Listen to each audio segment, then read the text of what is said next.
Para mí es un gusto hoy presentar a nuestro primer disertante, que es el doctor Hugo Ortega, de la Facultad de Ciencias Veterinarias de la Universidad Nacional del Litoral, a quien hasta hoy no nos conocíamos personalmente, pero bueno, yo hace mucho tiempo que vengo siguiendo su camino porque lo admiro en lo profesional mucho, ya que considero que es uno de los jóvenes científicos de nuestro país que tiene una de las mejores trayectorias, tanto en el país como en el exterior, lograda en muy pocos años, y ha logrado consolidar un equipo de trabajo multidisciplinario y sustentable en el tiempo, que sigue creciendo día a día, lo cual es digno de imitar, ya que sabemos que no es tarea fácil en nuestro país, ¿no? Para contarles a ustedes un poquito acerca del doctor Ortega. Él se graduó de médico veterinario en 1997 en la Universidad Nacional del Litoral y finalizó su doctorado en ciencias biológicas en la misma universidad en el año 2002. En la actualidad, el doctor Ortega es profesor titular en el Departamento de Ciencias Morfológicas con orientación a biología celular.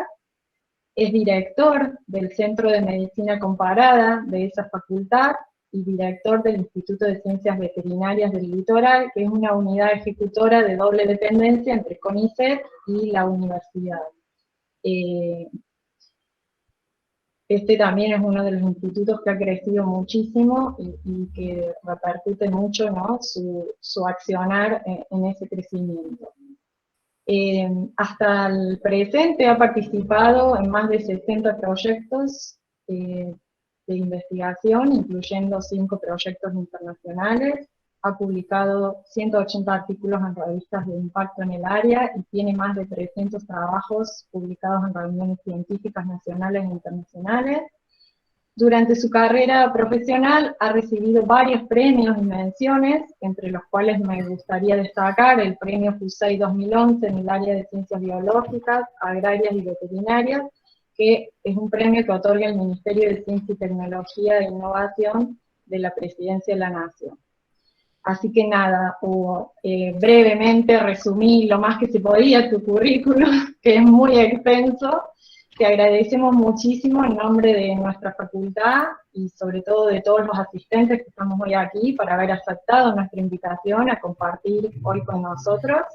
Y te cedo la palabra para que puedas empezar tu charla, que se titula Relación entre estrés y reproducción en bovinos lecheros de alta producción. Muchas gracias también a todos los que han elegido esta sala, esperamos que disfruten mucho. Bueno, ¿me escuchan ahí? A ver si puedo. Sí. Ahí se reanudó. Bueno, gracias Isabel por la invitación. Un cable a tierra tener de vez en cuando estas charlas como para distraerse un poquito, sobre todo con la movida que estamos viviendo.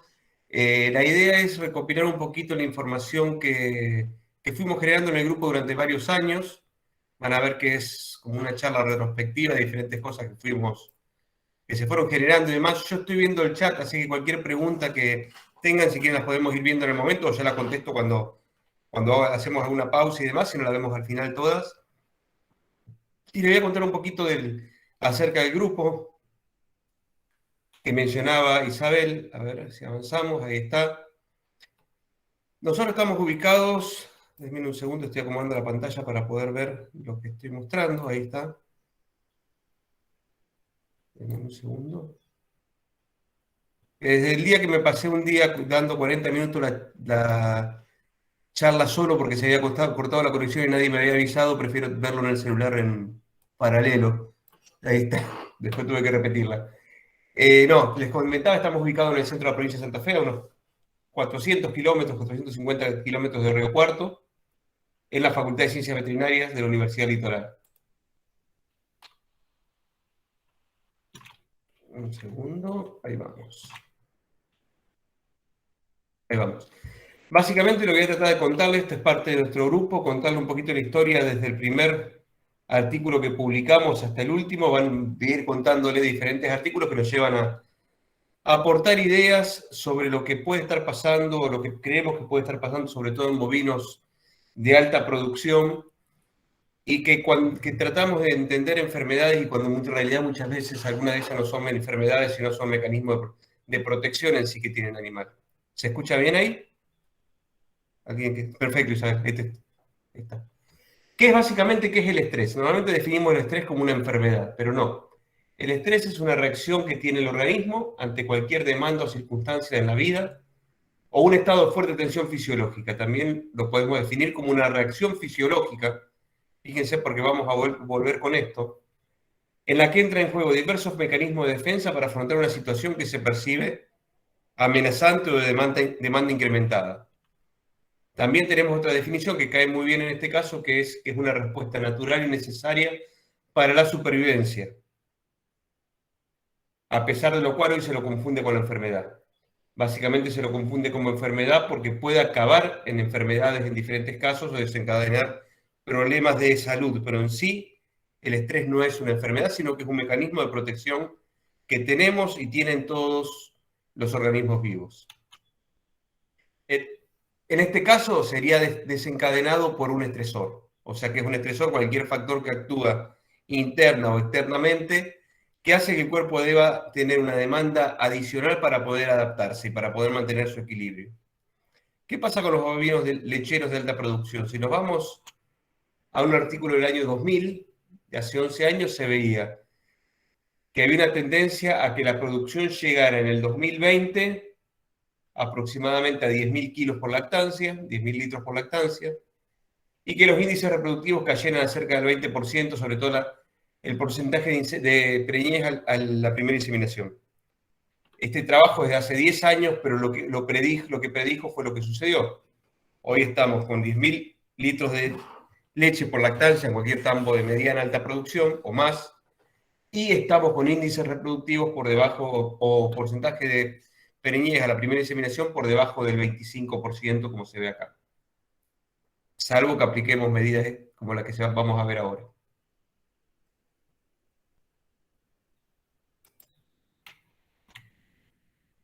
Ahí está. ¿Qué es lo que vemos como estrés? Estrés puede tener varias causas, como les voy a ir mostrando, pero una es que normalmente se subestima, es el índice de temperatura-humedad.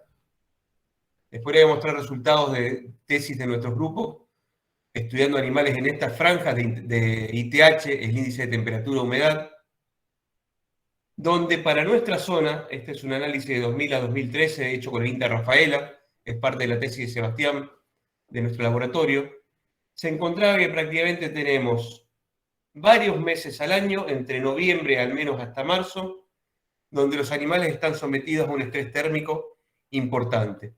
Y si vemos la tabla del costado, si nos vamos a Santa Fe un día como hoy, no me lo puedo fijar en el celular, pero debe estar haciendo 25, 30 grados, si tendríamos una humedad de 80%, que no es mucho pedir, ya estaríamos en un estrés moderado. Y es algo normal para nuestra zona. Ustedes tal vez están en una zona un poco más seca, pero para nosotros hablar de 70% humedad, 80%, con 30 grados de temperatura, se lo firmamos y le pedimos por favor pasar el verano así. Pero no es así, vamos a pasar el verano seguramente acá, en esta zona, con 32, 33 grados y más de un 80, más de un 60% de humedad, es un estrés severo ya para un bovino. Esto no es algo nuevo, es algo que ya en el 2004, por ejemplo, había sido publicado por Lucy, que mostraba que en Estados Unidos, cuanto más al norte, perdón, al revés, cuanto más al sur nos veníamos, peores eran los índices reproductivos en las épocas de calor. Si nos vamos a Florida, Arizona en el medio, y en Minnesota casi no se marcaba por una estacionalidad. Si se iban de Minnesota para arriba, seguramente pasaba algo similar con el invierno. Teníamos bajos índices reproductivos, pero no es, el estrés por frío es más fácil de adaptable, el animal se adapta más fácil de compensar.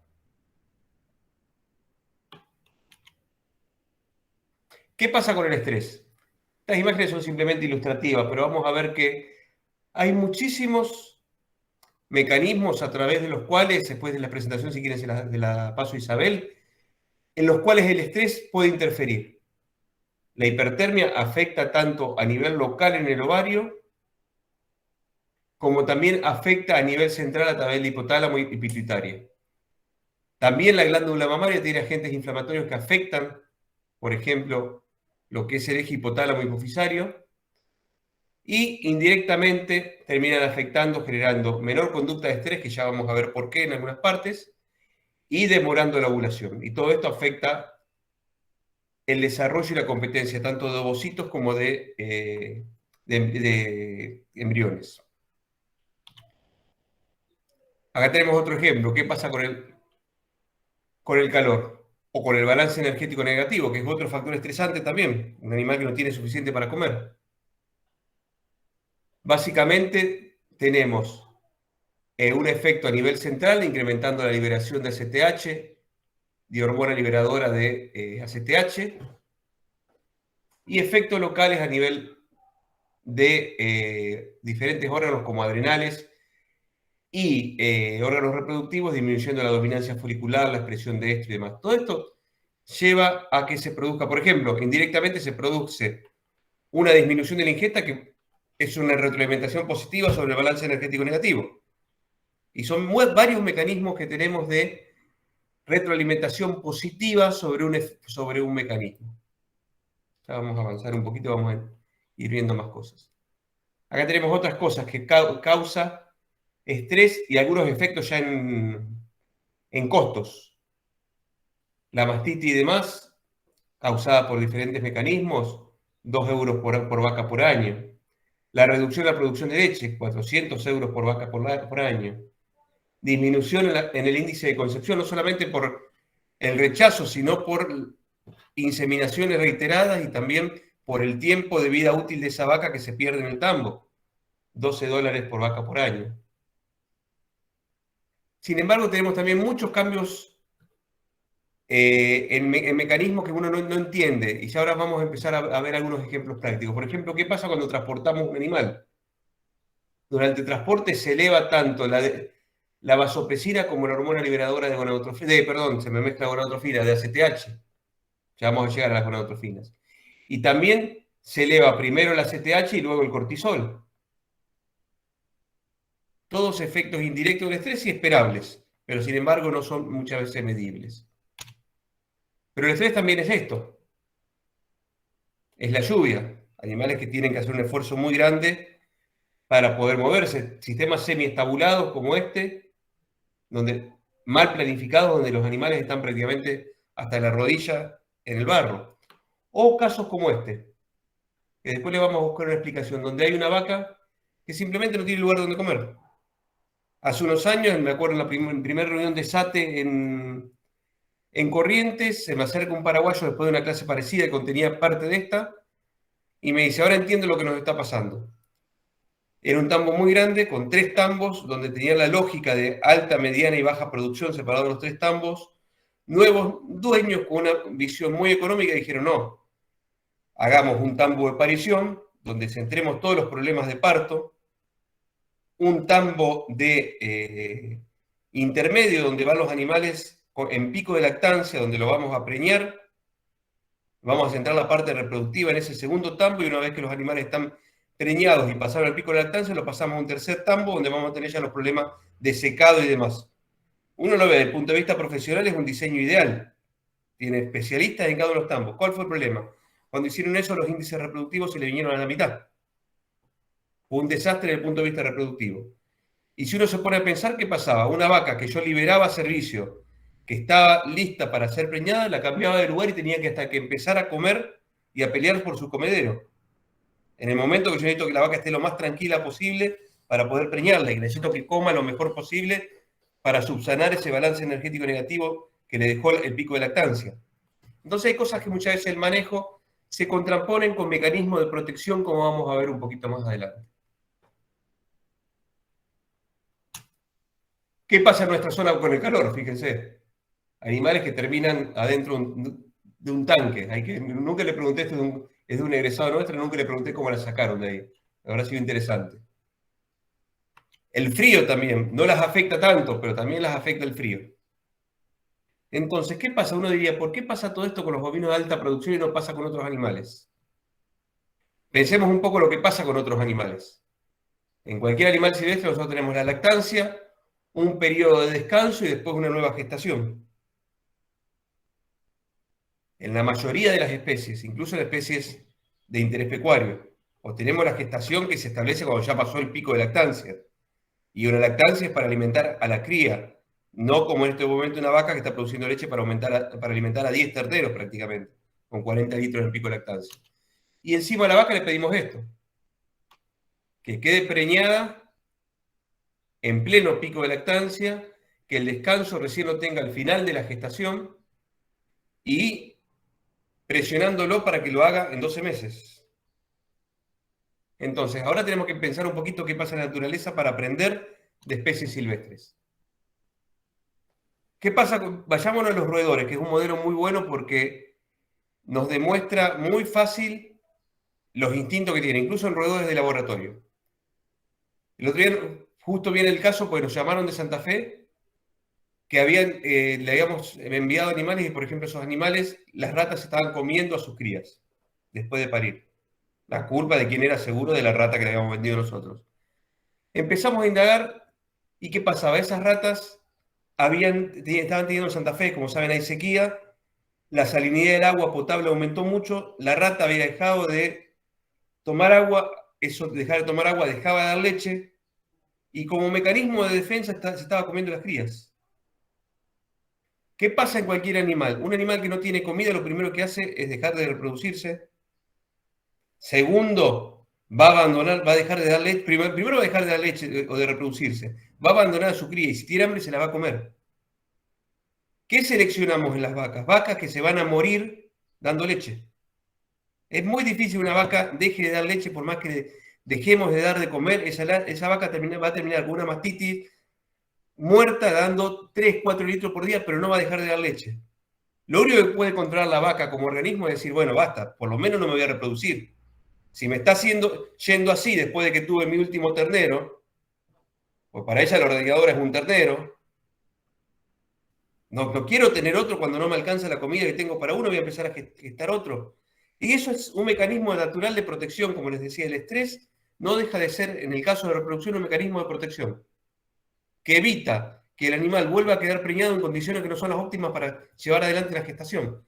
Entonces, ¿a qué vamos? No nos preocupemos por curar ese estrés, sino preocupémonos porque se eliminen lo que está causando ese estrés. Y ahora vamos a ver qué pasa, cómo se genera el estrés a nivel reproductivo. El estrés tiene una característica muy especial, que es todos los mecanismos que conocemos, la mayoría poseen este eje, se comparte con el eje reproductivo, un mecanismo de retroalimentación positiva, como pasa en la ovulación, pero la ovulación es un mecanismo gatillo, una vez que pasa no vuelve a pasar. Sin embargo, en el estrés, el mecanismo de retroalimentación positiva está más abajo, y es algo que cuando se dispara es muy difícil de frenar. Es uno de los pocos mecanismos de retroalimentación positivo que se autoalimenta. Porque ¿qué pasa en la ovulación? La vaca ovula, ese folículo deja de producir estrógenos y se acabó el mecanismo de retroalimentación positiva que teníamos. En cambio acá, la ACTH induce síntesis de cortisol, que el cortisol afecta a la liberación de noradrenalina, que estimula la síntesis de ACTH. Entonces entramos en un círculo vicioso. Por eso decíamos que muchas veces se transforma en enfermedad, porque es muy difícil de salir. Digamos, en el humano es difícil de salir. Y algo similar pasa en los animales. Son mecanismos difíciles de salir. Entonces, ¿qué hemos hecho nosotros para tratar de entender un poquito esto? Primero, siempre apuntamos a entender la película entera. Siempre apuntamos a modelos. ¿Por qué? Porque estas fotos, los que somos más grandes, sabemos muy bien qué películas son. Pero cualquiera de menos de 20 años o de 30 años difícilmente sepa qué película es. O sea, ¿qué pasa con las enfermedades reproductivas? Cuando vamos al campo vemos un animal que no ovuló o que tiene una vaca repetidora que tiene 10 inseminaciones y ahora se dieron cuenta que no había quedado preñada, o vemos una vaca que hace 200 días que está en lactancia y no está preñada y demás, pero no sabemos qué pasó. Estamos viendo la foto de hoy y el problema fue seguramente meses antes o sigue o no está más el problema. Como digo, cuando tenemos un problema reproductivo, pérdidas embrionarias por un problema reproductivo, por un problema infeccioso, perdón. Obtenemos muestras, hacemos un cultivo y tenemos el agente ahí, lo vamos a ver, nos vamos a enterar. Cuando tenemos trastornos reproductivos por problemas metabólicos, muchas veces el problema fue hace meses, y vamos y el tambo está lindo, las vacas están comiendo bien, no pasó nada. Y seguramente no nos digan nada de que se quedaron sin silo, sin maíz hace 20 días y que hace 20 días las vacas comieron rollo solamente durante una semana, porque no tenían comida. Y tuvieron una cetosis y hoy tomamos muestra de sangre y está todo bien. Entonces hay que tener mucho cuidado y hay que ser muy intuitivo y buscar y ver mucho los papeles cuando uno trabaja sobre enfermedades reproductivas. No es ir a ver la foto, no alcanza nunca la foto en el caso de enfermedades reproductivas. Y esto tratamos de hacerlo siempre, de tratar de ver la película completa. El primer modelo que hicimos, que yo le dije que iba a contar un poquito la historia, yo había comenzado a trabajar en ratas, había un modelo de enfermedad quística ovárica en ratas que era con exposición a luz permanente, y dijimos a ver qué pasa con la vaca. Sí, pusimos vacas con luz, perdón que me fui para atrás, fuimos tan locos de meter vacas con luz permanente. Por suerte en esa época no había celular, nos dejaban notas de que las luces habían quedado prendidas toda la noche, que pobres vacas y demás. Nos costó entenderlo y como ven, tuvimos que modificar los corrales porque las vacas dormían mirando para afuera. Esta foto unos cuantos años atrás, contacto no teníamos ni ecógrafo y llegamos a una conclusión que en ese momento no entendimos, que era que teníamos desarrollo folicular, el cortisol elevadísimo, la progesterona en algunos animales subía, en otros bajaba. La mayoría de los tratados, que son en negro, los niveles de progesterona eran bajos y los niveles de estrógeno eran altos. Dijimos, ahí se viene el quiste folicular. Sin embargo, no. Íbamos, encontrábamos un folículo contacto, porque el ecógrafo era muy poco el acceso que teníamos. Encontrábamos un folículo preovulatorio en un lado, decíamos, venimos la semana que viene y vamos a encontrar el quiste. No estaba más el folículo, estaba un folículo en el otro ovario. Y así. Se nos cambiaban de ovario, cambiaban los folículos. Teníamos que tratar de hacer magia para anotar como habíamos hecho, pero no teníamos un video por ecografía para poder comparar después. Publicamos ese trabajo como algo que nos había quedado en el aire, que algo no habíamos entendido. No nos alcanzó por una publicación internacional en ese momento, pero eran muy pocos resultados, no teníamos posibilidad de hacer mucho más. Y nos dejó como que se generaba una falla ovulatoria, pero no terminábamos de entenderla. Seguimos, estas ya eran otras instalaciones en la facultad, trabajando con estudiantes en su momento, porque tuvimos un ensayo de 48 horas para determinar, ahora lo van a ver, el diseño que pasaba a largo plazo. Costaba mantener a los estudiantes en pleno invierno, pero como verán siempre algún cordobés, acá lo tienen, se encargaba de esconder cosas. Algunos se querían ir, pero logramos mantener durante todo el ensayo. Y comenzamos a buscar otra cosa, que era qué pasaba en realidad con el estrés a un nivel un poco más central. ¿Qué es lo que sabíamos? Que lo que les venía diciendo, que todos los factores provocadores de estrés estimulaban el eje hipotalámico hipofisario adrenal. Que el estrés modulaba la función reproductiva, es lógico. La CTH y los corticoides afectaban la liberación de LH. La hormona liberadora de ACTH también afectaba la liberación de gonadotrofinas. Y los corticoides reducían este famoso mecanismo de retroalimentación positiva necesario para la ovulación. O sea que esto era realmente un descalabro. Estaba pasando todo esto. Sin embargo, no nos quedamos ahí. Empezamos a avanzar un poquito. Esto es lo que se sabía, que había un montón de mecanismos de inhibición a nivel central. Acá tenemos otro ejemplo. Pero tratamos de repetir un modelo de quistes que se basaba en ACTH, se basaba en probar, por el primer modelo que repetimos, que uno hacía una sincronización normal de celo, esperaba, acá los animales ovulaban, se iniciaba un nuevo desarrollo de ondas, y cuando uno esperaba el desarrollo del folículo dominante de la onda ovulatoria, empezaba a aplicar ACTH. No era nuevo, estaba publicado como un modelo de quiste. Nosotros queríamos ver la película completa de los quistes, llegamos, yo marco con el dedo todavía, llegamos a un modelo con unos quistes hermosos. Esto fue parte de la tesis de Ayelem en 2013. Acá ya estábamos un poco mejor, hicimos endocrinología completo, encontrábamos el tamaño folicular, acá comparábamos con folículos espontáneos de campo, llegábamos casi al mismo tamaño. Veíamos la película completa, acá hay algo muy interesante, que muchas veces no se ve. El estradiol de los animales tratados seguía subiendo, mientras que el control después de ovular bajaba, acá se producía la ovulación. La progesterona del control subía porque desarrollaba un cuerpo lúteo, mientras que la del control no. Me voy a la última. El cortisol se mantenía elevado durante todo el ensayo, estimulado por la ACTH, luego bajaba y era normal. Y veíamos esto que en la foto normalmente no se ve, que es la famosa conducta de linfomanía que se ve en los animales con quiste. ¿Por qué? Porque esta pared granulosa se comenzaba a degenerar ya al final, después de 10, 15 días de haber ovulado este quiste, y comenzaban a elevarse la testosterona. Fue una de las primeras cosas que vimos de la película que no se veía claro en la foto de los folículos a campo. A campo o veíamos testosterona o veíamos estradiol, sí. Acá vimos cómo fueron cambiando. Comenzaba a bajar el estradiol, en el arriba se mantenía, pero ya comenzaba a subir la testosterona. Pero eso no nos llamó la atención, era esperable. Sin embargo, acá empezaron las cosas raras. Esto es suero, esto es líquido folicular. Lo de arriba es todo esperable, pero nos llamó la atención esto. Fíjense abajo de todo.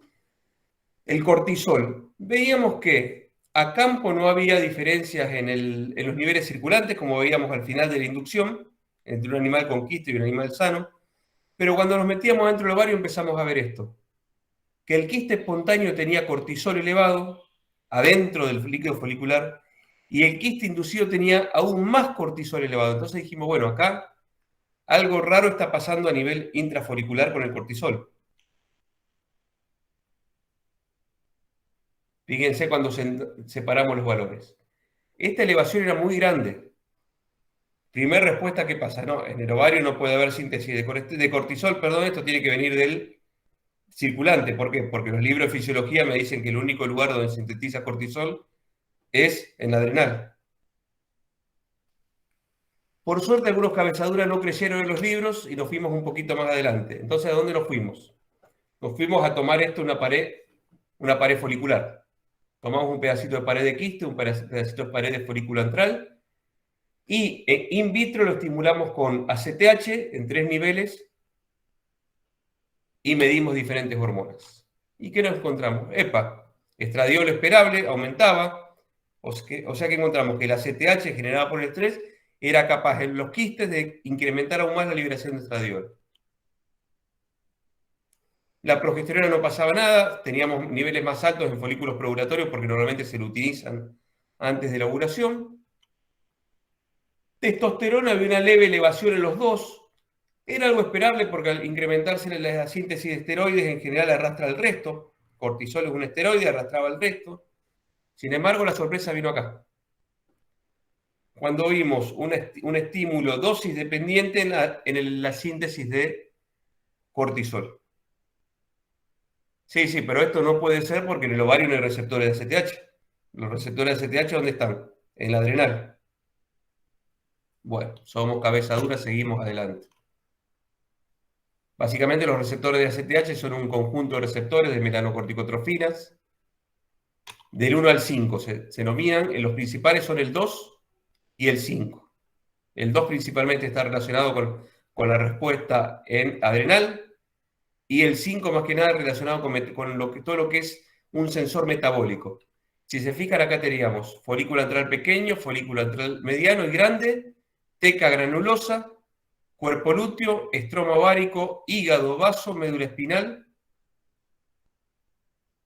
linfocitos y adrenal. Estos eran los controles positivos, estos eran los negativos, que sabíamos que no estaba publicado el receptor, acá se sabía que estaba. Como controles hicimos aromatasa y CIP19, como para saber si teníamos células de la granulosa o de la teca pura.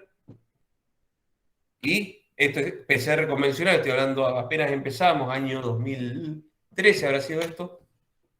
¡Ups! Sorpresa. En la teca de los folículos, prácticamente los mismos, no los mismos, pero niveles de expresión muy altos del receptor de melanocortinas tipo 2. O sea que en el ovario hay receptores para ACTH. O sea, es capaz de responder el ovario. Toda esa respuesta que estábamos viendo ya Ojo, no era solamente por una intervención central, sino también era por receptores a nivel ovárico. Un segundito, por favor.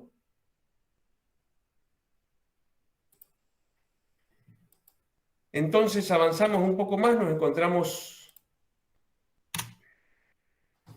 Un minuto que perdí de vista algo. Acá está.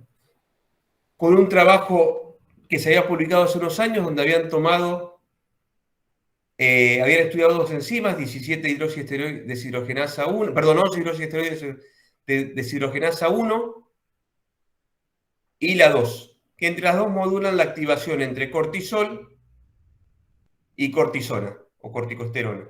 Un activo, uno inactivo. Si nos vamos al proceso ovulatorio, se me quedó congelado, ahí estamos. Todos sabemos que intervienen interleuquinas, plasminógeno, metaloproteasas, degradando la matriz, histamina y óxido nítrico, incrementando el flujo sanguíneo, prostaglandina, factor de crecimiento vascular, incrementando la permeabilidad vascular. Si yo junto esas tres cosas, ¿qué son? Tenemos incremento del flujo, rubor, permeabilidad, tumor, degradación, dolor, color, rubor y tumor. ¿Qué es? ¿Qué proceso metabólico es? Una inflamación. Un proceso inflamatorio. O sea que la ovulación en sí es un proceso inflamatorio. Pero no un proceso inflamatorio cualquiera, sino un proceso inflamatorio muy limitado, donde el trabajo ese que les mencionaba Da Costa recién había descubierto que en el área destinada a ovular se generaba un predominio de cortisona o de las enzimas que generan cortisona, o sea, las enzimas proinflamatorias, mientras que al costado las enzimas antiinflamatorias. ¿Y por qué? A mí, yo estudiando fisiología, me habían enseñado que los folículos crecían hasta explotar. Nunca me pregunté cómo hacía ese ovocito que explotaba en la cavidad abdominal para caer adentro del oviducto, que es un hilo de coser. Bueno, esto es lo que regula que la ovulación se produzca justamente en un punto exacto y no en cualquier lado de la pared folicular. Pero es un mecanismo que está regulado con cortisol. ¿Qué pasa? Si yo este cortisol lo incremento, termino anulando este proceso. ¿Qué es lo que veíamos nosotros en esas viejas vacas con luz permanente? Que las vacas estaban por ovular, pero nunca ovulaban, nunca había cuerpo lúteo. O sea, estábamos inhibiendo esto. Estábamos incrementando el cortisol, lo entendimos casi 10 años después, pero estábamos inhibiendo la ovulación y no estábamos teniendo ovulación. Que es un caso muy común también en vacas repetidoras, donde se ven vacas con ovulaciones reiteradas sin llegar a quistes, ya vamos a ver qué pasa con los quistes, pero que generan trastornos reproductivos. Es un mecanismo que acá claramente se ve que si yo incremento el estrés, yo bloqueo la ovulación. O sea, cualquier mecanismo que desencadene estrés, entrar las vacas a palazo cuando estoy por inseminar, me desencadenan, me afectan la ovulación.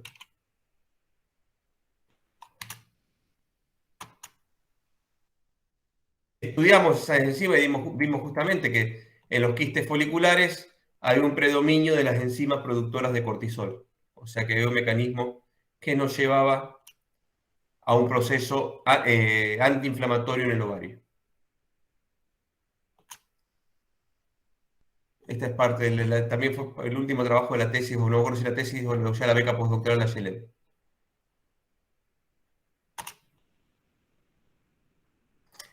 Pero no fuimos más ahí, porque cuando publicamos ese trabajo anterior, nos hicieron una pregunta, por suerte el revisor la dejó pasar, pero nos dejó la pregunta, que no era mala, era decir eso es. Me voy a ir un poquito para atrás. Bueno, me voy a ir acá. Eso es transformación de cortisona o corticosterona en cortisol, o es síntesis de novo en el ovario de cortisol, lo que estábamos viendo. La pregunta era muy buena. El tema era que no teníamos mucho mecanismo hasta que una vez en un congreso me dicen, ¿y por qué no inhibís esta enzima?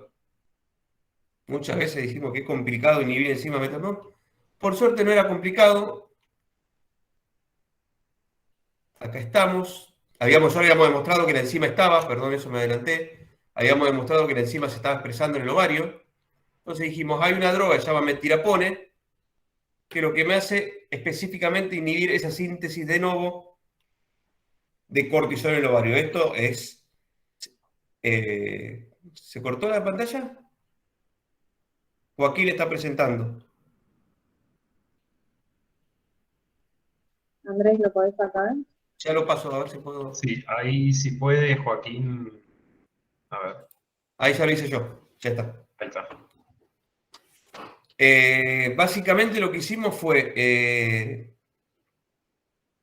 bloquear esa enzima utilizando una droga que se utilizaba normalmente para cáncer de adrenales.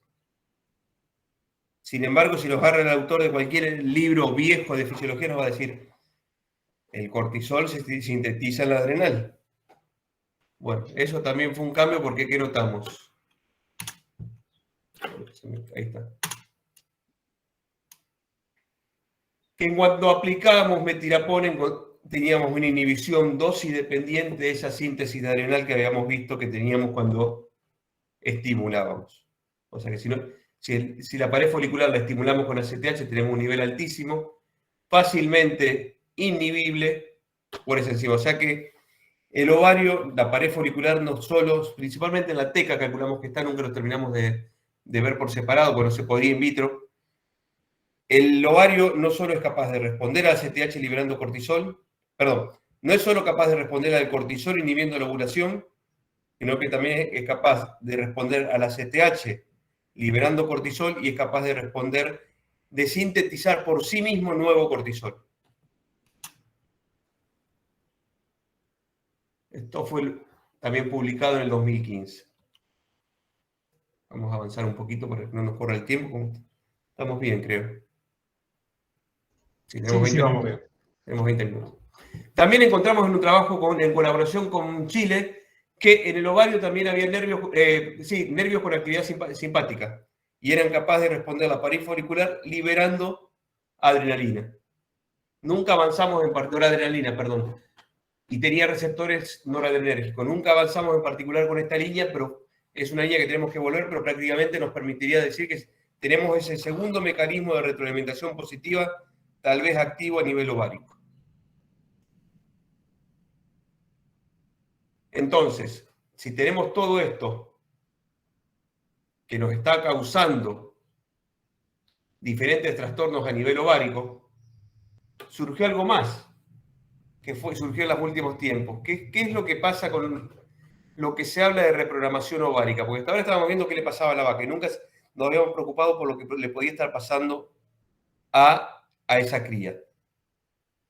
Entonces, lo que tratamos de avanzar fue con un concepto, con una línea que tiene la doctora Salvetti en el laboratorio nuestro, de básicamente ver qué le pasa a este ovario.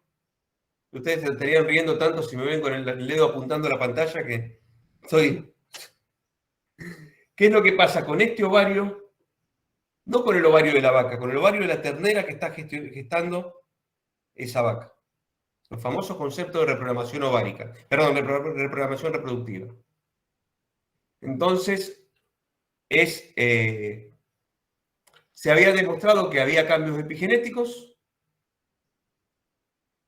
que pueden afectar la performance reproductiva de adultos.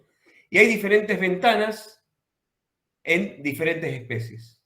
Épocas en las que según qué es lo que se está desarrollando, foliculogénesis, inicio de la meiosis, formación de folículos primarios y demás, qué es lo que se está afectando en cada una de las etapas y cómo puede ser interferida o afectada por un estresor externo. Teníamos varios trabajos de 2007 hasta 2018 y comenzamos a trabajarlo. El primer artículo que publicamos fue en 2020, parte de la tesis de Emilia Huber, que era el efecto del estrés sobre la progenie asociado con el eje hipotalámico adrenal, con función del eje hipotalámico adrenal. Encontramos que había cambios en las crías que claramente eran debido a una exposición que había tenido la madre a un estresor. Acá tenemos ejemplos. Ambiente, efectos del ambiente, cómo afectan en un determinado periodo y pueden causar enfermedades, producción láctea o fertilidad, o afectar la fertilidad. Los antecedentes son muy importantes. Incluso hay antecedentes, los primeros antecedentes se dieron en humanos cuando se estudió lo que había pasado con hijos, por ejemplo, el incremento de enfermedades metabólicas de madres que durante la guerra habían estado gestando con una alimentación muy limitada, por ejemplo, de hidratos de carbono y demás, y que tenían después síndrome metabólica sus hijos y demás, a pesar de que no había cambios.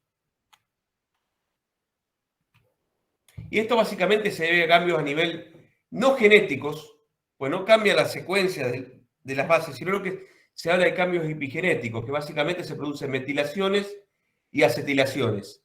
Que esto hace que una parte del genoma esté permanentemente expuesto a la transcripción y otra parte quede permanentemente reprimido. Es como que un gen se expresa y no se puede regular permanentemente y el otro, por más que deba ser regulado en un momento expresado, no pueda ser expresado. Acá tenemos un poquito los cambios que se producen con la metilación o con la acetilación. Y esto es lo que clásicamente hoy se llama efectos transgeneracionales. Muy lindo, pero bueno, ¿qué pasaba en la vaca? Esta es parte de la tesis de Ulises Notaro, donde se estudiaron dos periodos, un periodo 1 que abarcaba el primer trimestre y hasta la mitad aproximadamente del segundo, y un periodo 2 donde se analizaba el segundo periodo. Y en algunos casos separamos incluso los 3 trimestres. ¿Y qué buscamos? Estudiar el ovario de vacas que sabíamos cuándo habían sido gestadas, algo no muy fácil de conseguir. Primero, teníamos que conseguir vacas que sean de descarte para poder castrarlas. O en este caso necesitábamos tejido en la mayoría de los casos. Y segundo, que sean vacas de cabañas o de lugares que produzcan sus propias terneras, no compradas por remate porque no sabíamos nunca la fecha real de nacimiento. Normalmente la mueven un poquito para que parezca más desarrollada y en realidad demoró más en desarrollarse. Entonces, bueno, gracias a tener varios productores de confianza logramos obtener las muestras y llegamos como primeras conclusiones a esto, que por ejemplo, los niveles intraováricos de cortisol, esto medio líquido folicular, de progesterona, de testosterona, eran afectados o eran diferentes al menos en animales que habían sido sometidos a estrés cuando estaban gestando. También pasaba algo parecido con los niveles, por ejemplo, del receptor de progesterona, del ARN mensajero a nivel de expresión génica. También estaba afectada claramente la metilación del receptor por ejemplo, hay un montón de resultados. Del receptor tanto de estrógenos alfa como del beta.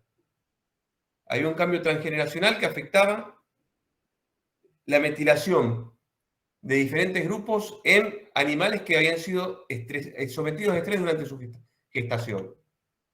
La expresión proteica de esos receptores también estaba afectada tanto en granulosa como teca. No se expresaban igual los receptores en la granulosa de un animal sometido a estrés que de otro no.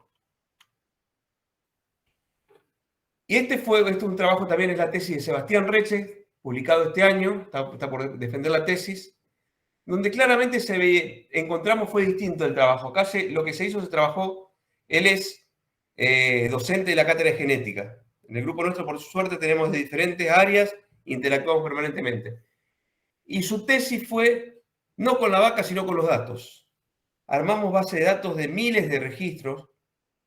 Hicimos el mismo trabajo que en la anterior que les expliqué, viendo índices reproductivos de animales que habían sido gestados en diferentes etapas.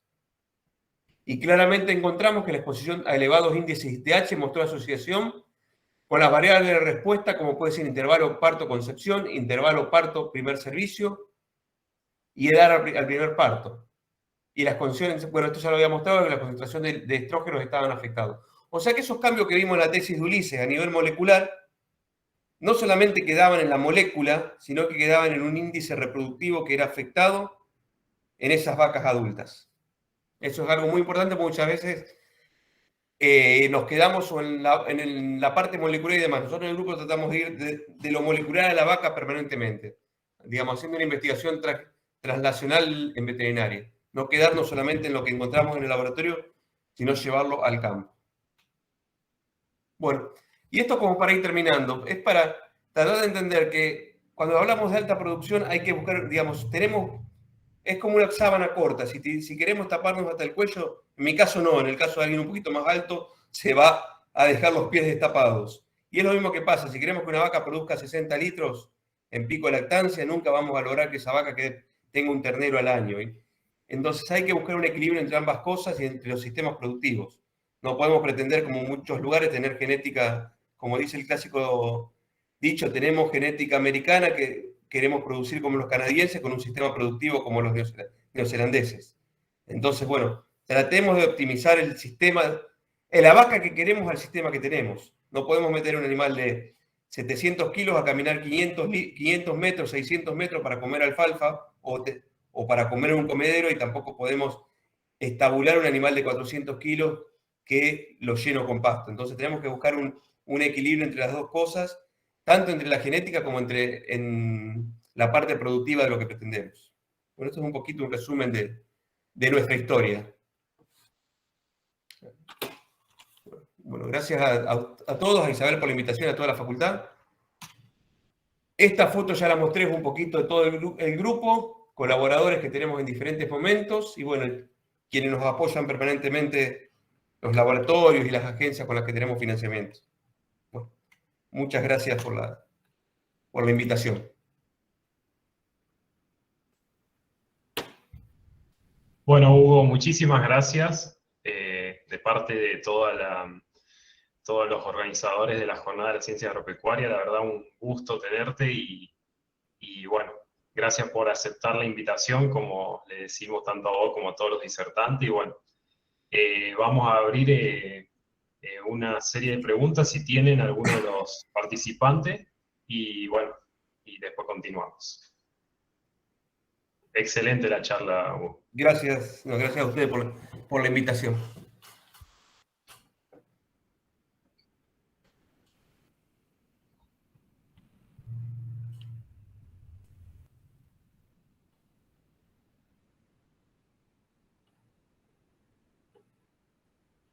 Bueno, voy a romper el hielo, ¿sí? Se ve que la gente no se anima a preguntarte, Hugo.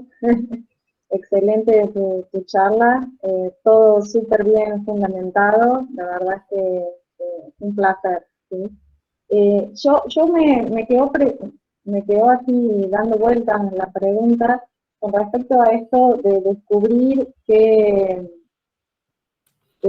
el ovario puede sintetizar su propio cortisol y que eso está afectando en cierta manera el mecanismo de la ovulación o la generación de esos quistes ováricos.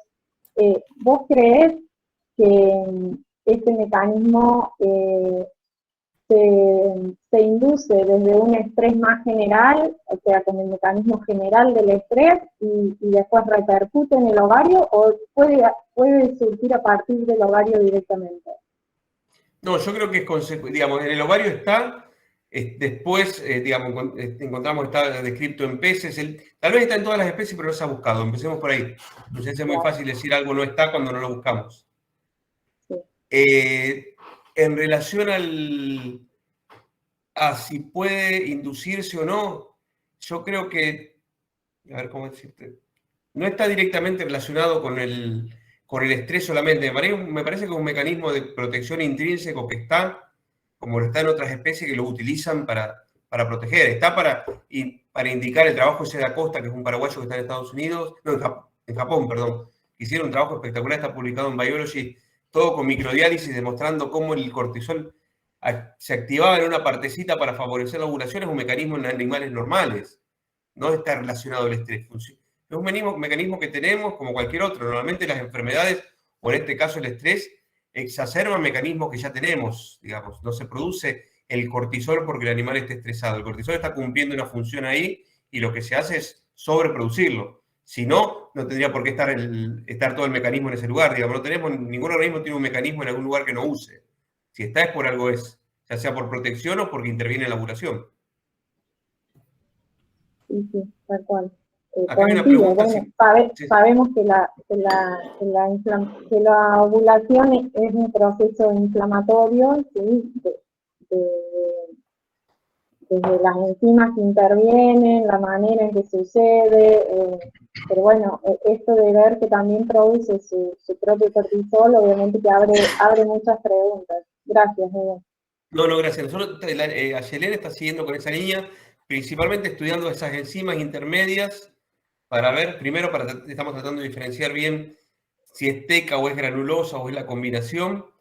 Y es un modelo bastante difícil de verlo. En vivo es difícil por el tema de vacas, in vitro también, por un tema de lograr trabajar con la teca y la granulosa por separado. Sí, claro, me imagino. Acá hay una pregunta de si pueden generarse más receptores de ACTH en el ovario si hay exposición a cortisol. Nunca los estudiamos si habría un mecanismo de retroalimentación positiva a ese nivel. Sinceramente no lo estudiamos. Si vos me decías más receptores de cortisol, te diría que sí. Pues normalmente todos los esteroides inducen la síntesis de su propio receptor. Pero no sé qué podría estar pasando con la síntesis del DACTH. Eso Gonzalo Sillena me pregunta.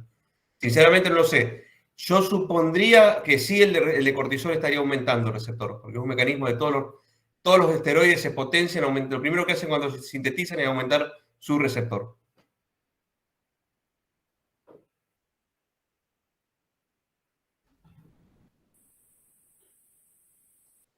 ¿Han hecho experimentos probando, suponte, el efecto de estos factores de estrés que hablabas vos al principio, ya sea nutricionales o medir estrés calórico en vacas control y en otras? ¿Y cuál es la repercusión que tiene eso en este mecanismo intrínseco del cortisol o no? No, es muy difícil, digamos, trabajarlo en vaca. Ahora tenemos una tesis nueva con una chica, con Daniela de Mendoza, que lo vamos a hacer in vitro. Vamos a trabajar con pared folicular, pero en animales de cría, con pared folicular, viendo el efecto de estrés sobre la síntesis de aloprogesterona y algunos esteroides en particular. Pero imagínate que los modelos de vacas son muy, muy difíciles. Nosotros en estos momentos tenemos un ensayo con vacas, pero lo que estamos viendo es que estamos inyectando cortisol dentro del folículo y viendo a ver qué pasa con eso a nivel de respuesta inflamatoria. ¿Qué pasa con los mediadores inflamatorios cuando los sobreestimulamos? Claro. A ver si logramos inhibirlo. Se puso a punto toda una metodología para inyección intrafolicular. Eso es parte del trabajo de Matías Velotti. Y estamos trabajando, tenemos un grupo de vacas ahora que estamos haciendo eso. Pero estudios grandes, como te puede requerir analizar una variable ambiental y demás, los tenés que hacer retrospectivos, tratando de obtener buena información y demás. Digamos, decir, yo tengo la muestra hoy y trato de obtener todo para atrás. Pero es difícil con esto. Claro, Por sí. ejemplo, hicimos uno sobre hormona de crecimiento, que tenemos las muestras y demás, que también tomamos un montón de muestras y después retrospectivamente analizamos si habían tenido intervalos parto-concepción cortos o largos, invierno, verano, pero primero tratamos de obtener la muestra y después vemos cómo las podemos articular. No es lo mismo que trabajar con roedores o con animales de laboratorio. Son modelos que prácticamente no hacemos modelos, sino que vemos qué información podemos obtener de la situación real. No podemos decirle para tener un N relevante de 15 a 20 vacas, decirle vamos a someterla a un estrés calórico. ¿Cómo la sometes a un estrés calórico? ¿La metes en calor? ¿O qué vas a hacer? Tener un grupo control. Lo tenés en agosto y te metió 3 días de ITH alto como nos ha pasado en agosto o septiembre. Es muy difícil trabajarlo prospectivamente. Es mucho mejor trabajarlo mejor. La alternativa es trabajarlo retrospectivamente. Sí, es más difícil conseguirlo, digamos, pero bueno, quizás, y sobre todo con vacas, que es tan costoso mantener esos animales experimentales. Sobre todo por los recursos que tenés, porque vos ves trabajos hechos, digamos, hay un único trabajo que ve prospectivamente los quistes, in vivo. ¿Pero qué hicieron? Muestrearon animales, creo que más de 500, 600 vacas, un trabajo de Lucy, y después a la que desarrollaron folicular ya quistes tenían las muestras de antes, pero Claro, digamos, muestrearon 500 vacas para tener 10 quistes. Acá es imposible disponer de fondos para hacer eso, para ecografiar y obtener muestras séricas y todos los valores de 500 vacas esperando que 10 tengan quiste o 20. No, entiendo perfectamente. Ahí tenés otra pregunta. Ahí me preguntan, sí, ¿qué pasa con el frío? El tema es que el frío es mucho más fácil de modular para un animal, es fácil generar calor. Digamos, para cualquier organismo generar calor no es un problema, va a haber un gasto adicional de energía, pero en sí, no es un problema, pero disipar calor sí es un problema desde el punto de vista termodinámico. No me pregunte más, no soy físico ni fisiólogo de la parte de calor, pero digamos, siempre es más fácil en todo generar calor que reducir el calor.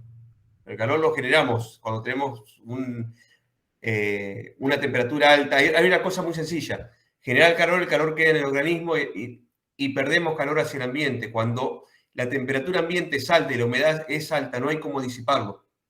Entonces, por eso es mucho más fácil controlar el frío que controlar el calor.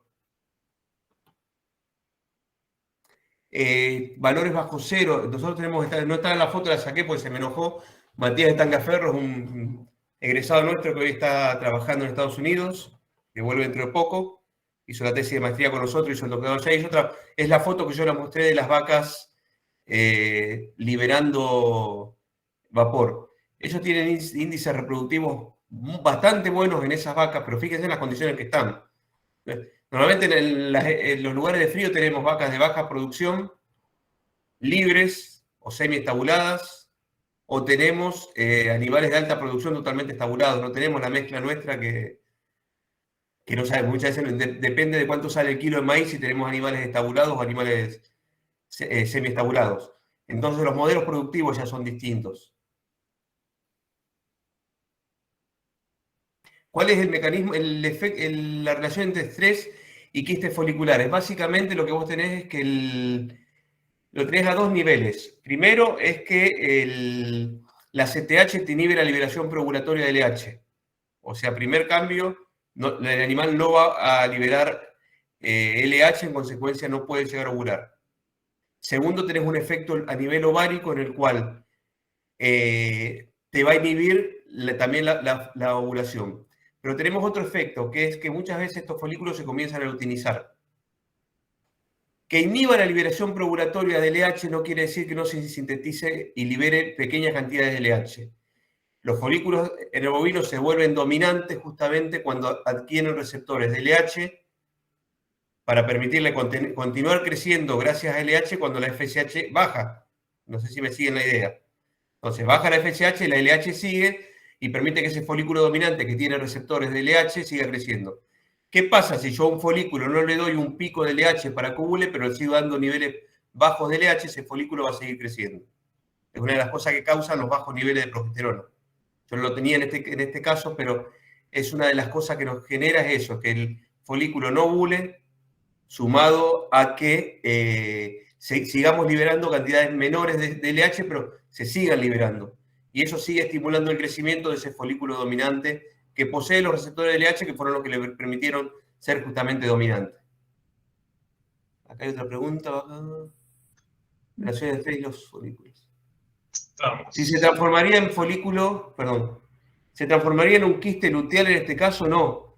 El quiste luteal es diferente. El quiste luteal es digamos, tenemos dos tipos, básicamente un cuerpo lúteo quístico, que es un cuerpo lúteo que quedó con una cavidad, o un quiste luteal en el cual se luteinizó la granulosa. En ese caso la diferencia fundamental es que ese quiste libera progesterona. Es muy fácilmente diagnosticable por ecografía porque la pared es más gruesa y responde a prostaglandina. ¿No? Es un problema, ahí sí es un problema de manejo porque al tacto se diagnostica, se aplica prostaglandina, o más que al tacto la ecografía, y se soluciona. El quiste luteal es diferente, ya hubo una luteinización parcial. Acá hay un efecto. Perfecto. No, había una cosita más que me quedaba sobre los quistes. Es que nos olvidamos de una cosa, un aspecto muy claro. Para que ovulen, acuérdense que necesitamos la retroalimentación positiva de estrógenos. Un animal en balance energético negativo, con alta tasa metabólica, está comiendo mucho. Toda esa comida pasa por hígado. Eso incrementa, tenemos una hipertrofia hepática y un alto índice de pasaje digestivo de sangre. Los estrógenos, ¿dónde se metabolizan? En hígado. Entonces, si tenemos la sangre pasando muchísimo más, primera consecuencia, estro más corto, porque no tenemos estrógeno para desencadenar estro. Segunda consecuencia, falla ovulatoria, pero con niveles subluteales, con niveles bajos de estrógenos que también van a seguir estimulando la liberación de LH y van a seguir haciendo crecer ese quiste.